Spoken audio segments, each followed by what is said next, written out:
మానవ తప్పిదం వల్ల గొప్ప చరిత్ర కలిగిన మూసీకి ఈ దుస్థితి వచ్చిందన్నారు సీఎం రేవంత్. ఈ దుస్థితి మానవ తప్పిదం కాదని, ఢిల్లీలా హైదరాబాద్ కాలుష్య నగరం కాకూడదని మూసీ ప్రక్షాళన చేపట్టామని తెలిపారు. ఈసా మూసీతో పాటు మూసీ నిండుకుండలాగా మారుస్తామని సీఎం రేవంత్ రెడ్డి వెల్లడించారు. భారతదేశంలోని 29 రాష్ట్రాలలో సముద్రపు ఒడ్డు లేని ఏకైక రాష్ట్రం తెలంగాణ రాష్ట్రం. మనకు అన్నీ ఉన్నా సముద్రపు ఒడ్డు లేకపోవడం, మనకు కృష్ణా, గోదావరి, అదేవిధంగా మూసి, ఈసా నదులు ఉన్నా ఈ నదులను సరైన విధంగా ఒడిసి పట్టుకుపోవడం వల్ల, ఈ నదీ జలాలను సరైన విధంగా వినియోగించుకోకపోవడం వల్ల కొన్ని తరాలు నష్టపోయినాయి.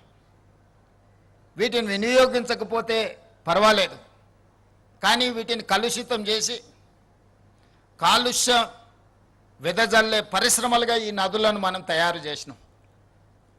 ఇది ప్రకృతి వల్ల జరిగింది కాదు, ఇది ప్రజల వల్ల జరిగిన తప్పిదం. ఇది మానవ తప్పిదం. ఈ మానవ తప్పిదాన్ని తెలిసో తెలియకనో, ఆనాడు పరిస్థితులు లేకనో ఈ తప్పిదాలకు పాల్పడడం వల్ల గొప్ప చరిత్ర కలిగిన హైదరాబాదు నగరమే కనుమరుగయ్యే పరిస్థితులు ఈనాడు దాపురించినాయి. దీనికి ఉదాహరణే ఢిల్లీ నగరం. ఢిల్లీ రాజకీయ కేంద్రం. ప్రధానమంత్రి, రాష్ట్రపతి, పార్లమెంటు భవనాల నుంచి సుప్రీంకోర్టు వరకు పెద్ద పెద్ద విద్యా సంస్థలు, పెద్ద పెద్ద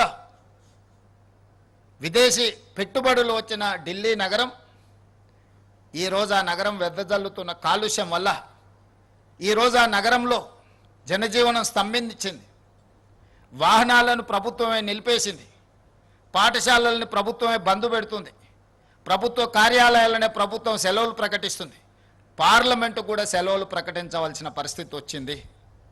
నేను ఒక్కటే అడుగుతున్న ఈ ప్రాంత ప్రజాప్రతినిధులను, ఢిల్లీ నగరంలో ప్రధానమంత్రి, రాష్ట్రపతి ఉన్నా కాలుష్యాన్ని మనం సరైన సమయంలో నియంత్రించకపోవడం వల్ల యమునా నది కాలుష్యమై ఢిల్లీ నగరాన్ని కప్పేస్తుంటే, ప్రభుత్వ కార్యాలయాలన్నీ సెలవులు ప్రకటిస్తుంటే, అక్కడికి వచ్చిన పెట్టుబడులు ఇతర రాష్ట్రాలకు, ఇతర దేశాలకు తరలిపోతుంటే, ఆ నగరం నుంచి, ఆ నగరంలో వెదజల్లుతున్న కాలుష్యం నుంచి మనం ఏదైనా